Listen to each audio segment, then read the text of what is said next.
We whip around at the breathless voice of Miss Witter, who nearly trips over my chair in her haste. What on earth could it be to cause such hysterics in one so young? The Colonel bows at Miss Witter's arrival, but she barely notices as she leans on her table to speak.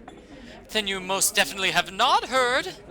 The Society Swindler has shot someone! Oh no, my breath leaves me. Whoa. No way. Mr. Amesbury would shoot someone. It was only a matter of time. Shot someone? They are... Well, not truly shot, no, but grazed him. Mr. Hunter has a burn on his arm where the bullet came so close. I barely hear her words. My mind races, my stomach knotting so tight I feel nauseous. He can't be. He promised he would never hurt anyone. Catherine? I have to go. I must leave. Already? I have to go. I stumble to stand from my chair, my legs weakened by the news. I ignore the surprise and concern on their faces, too confused and pained to pay any real attention. As I move to go, Arabella takes my arm and leads me away a little. I'm sure it's not true, Catherine. Mr. Amesbury is such a genuine man, I cannot believe he would harm anyone. I appreciate your words, Arabella, but I have to find out for myself. I understand, but please, be careful. I hug her goodbye and leave the assembly rooms, my thoughts still a storm of confusion. On the way through town, I continue to hear whispers of the swindler's latest escapade. Each time I hear them speak of the gunshot, of the man's injury, my chest constricts painfully. By the time I reach Amesbury's house, I'm drained from trying to keep my hope alive. One of the servants lets me inside, leading me straight to where Amesbury is. Miss Bennet! This is quite the surprise. Is it? I wait for the servant to leave, the door clicking shut behind her before stepping closer towards him. You promised me you would never touch the gun again! His smile quickly falls. You misunderstand. It was not... Then you know what I am speaking of? For one moment I'd hoped so much he would not know of the incident that it would have all been a mistake. I turn away, not able to look at him, as a sharp pain pierces through my chest.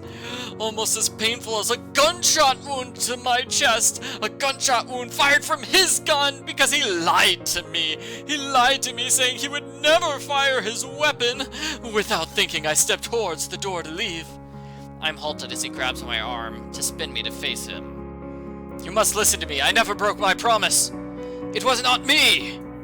How can I trust the word of a man who has to wear a mask to make his life fulfilled? My words and tone are sharp, and I can see them cut across him. I cannot. No. Do not say what you are about to. I did not go out last night. It was not me. Please, do not lose trust in me now. I've waited my whole life to find someone who will enrich me as you do. And I know you feel for me in the same way. You cannot deny that. Just because I have feelings for you, it doesn't mean I can put up with your lies. But how do I know who the real you is? He flinches at my question, pain streaking across his features. His loose grip falls from my arm, his hands moving to his sides. With every part of my being, I promise you, it was not me who shot the man.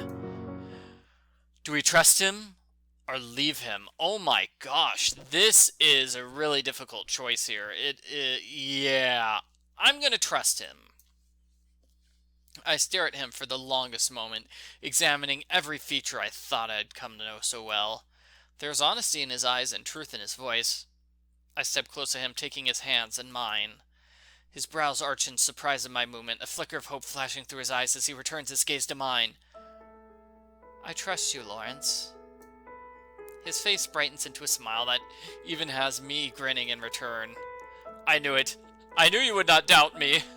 He raises his hand to cup my cheek, the heat of his touch making my smile widen. And let's be honest, I had a crush on the Society Swindler long before I knew it was Laurence Amesbury, so, why should I be scared of him because he's a swindler? I love him no matter what. I love both sides of his personality. And to hear my name from your lips... His thumb runs across my bottom lip, making my breath catch. I would have placed it there always, as I would have mine on yours. I pull away when I worry I may become lost in a moment. But if it was not you who shot the man, then who did? I've been pondering the same thing all morning. That is why you did not meet me? He gives a solemn nod. We both take a seat, sitting opposite of each other as we fall silent in thought for a moment. I did not even know about the incident until Pierce told me of it this morning, and I grew so concerned I knew it would show upon my face should I meet you. It must be someone imitating the swindler, but I cannot fathom as to why they would do so? Maybe it's someone such as yourself looking for some excitement to fill their life? I suppose it must be. And when the opportunity presented itself in the form of an unknown man who could be anyone, they took it. Well, Laurence, you've got to give up being the swindler. I think this is, a warning bell, a sign that you need to stop being a criminal. But they are hurting those they stop is what worries. It was apparently only a small burn. That it happened at all is my main concern. This is my fault. I must find out this person's identity and stop them before it occurs again. And I shall help you.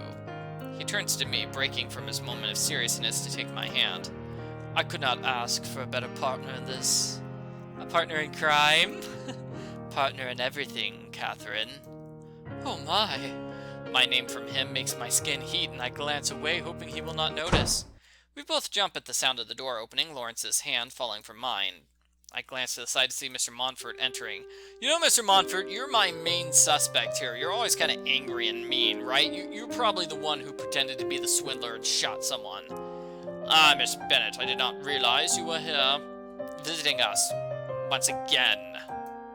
Pierce, don't be such a stick in the mud. Catherine is always welcome. Catherine?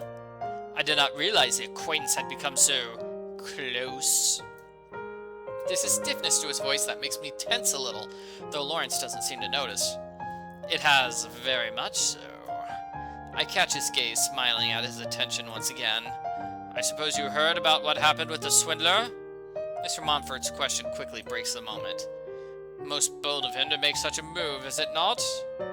I would not classify any kind of violence as bold, just thoughtless. But it is far more exciting than stealing a few trinkets, do you not think, Laurence? Laurence doesn't respond, only gives an uncertain shrug. Certainly adds more character to what the swindler's done before. Oh, you should not... you should not speak of such things so lightly, Mr. Montfort. Oh, should I not? Though I believe my question was not directed at you, Miss Bennet. As much as you might care to give your opinion so freely. Wow, this guy's a jerk. Yeah, he's totally the culprit. Gotta be. Laurence suddenly stands, a smile on his face, obviously hoping to break the current topic. Come now, both of you.